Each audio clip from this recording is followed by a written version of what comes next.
జనసేన అధినేత పవన్ కళ్యాణ్ ప్రాతినిధ్యం వహిస్తున్న పిఠాపురంలో టీడీపీ జనసేన కార్యకర్తల మధ్య మరోసారి స్వల్ప ఉద్రిక్తత చోటు చేసుకుంది.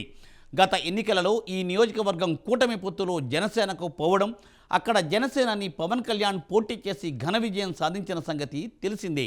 నాటి నుండి అక్కడి అభివృద్ధిపై పవన్ గట్టిగా ఫోకస్ పెడుతూ వస్తున్నారు. ఈ క్రమంలో అక్కడి టీడీపీ కార్యకర్తలు జనసేన శ్రేణులు ఒక్క మాటపై ముందుకు సాగుతున్నాయి. అయితే ఈ సృహద్భావ వాతావరణాన్ని దెబ్బతీసేలా స్థానిక వైసీపీ నేతలు చేస్తున్న ప్రయత్నాల మూలంగా అక్కడక్కడ టీడీపీ జనసేన కార్యకర్తల మధ్య స్వల్ప ఉద్రిక్తతలు చెలరేగుతున్నాయి.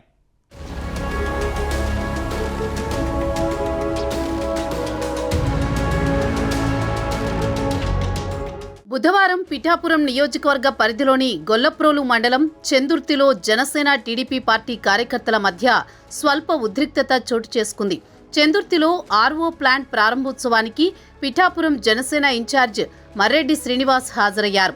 అయితే ఈ కార్యక్రమానికి టీడీపీ నేత ఎస్వీఎస్ఎన్ వర్మను ఆహ్వానించకపోవడంపై ఆ పార్టీ శ్రేణులు అభ్యంతరం వ్యక్తం చేశాయి.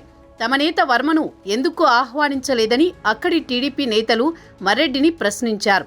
పిఠాపురంలో జనసేన అధినేత పవన్ కళ్యాణ్ గెలుపునకు కృషి చేసిన వర్మను విస్మరిస్తారా అంటూ వారు అసంతృప్తి వ్యక్తం చేశారు. గ్రామంలో వైసీపీ తరపున గెలిచిన సర్పంచ్ను ఆహ్వానించి పిఠాపురం మాజీ ఎమ్మెల్యే వర్మను పిలవకపోవడం సరికాదని వారు ఆవేదన వ్యక్తం చేశారు. ఈ సందర్భంగా టీడీపీ జనసేన కార్యకర్తల మధ్య స్వల్ప వాగ్వివాదం జరిగింది. దీంతో రిబ్బన్ కటింగ్ తర్వాత అక్కడి నుంచి మధ్యలోనే జనసేన నేత మర్రెడ్డి శ్రీనివాస్ వెళ్లిపోయారు.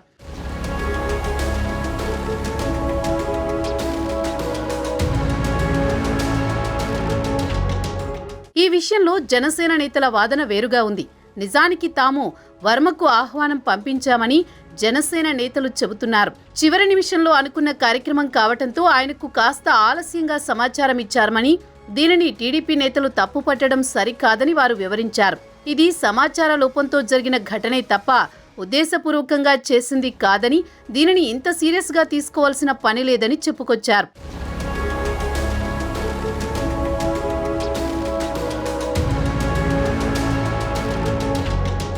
కాగా దీనిపై రెండు పార్టీల పెద్దలు దృష్టి సారించారు. పిఠాపురం ప్రగతి కోసం కలిసి పనిచేయాలని వారు సూచించారు.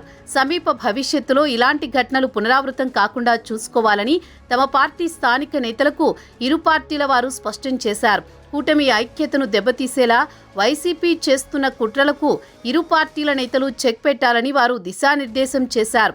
గత ఎన్నికల్లో కూటమి తరపున ప్రజలకు ఇచ్చిన హామీలకు కట్టుబడి చిత్తశుద్ధితో అపోహలకు దూరంగా కలిసి పనిచేయాలని వారు స్పష్టం చేశారు.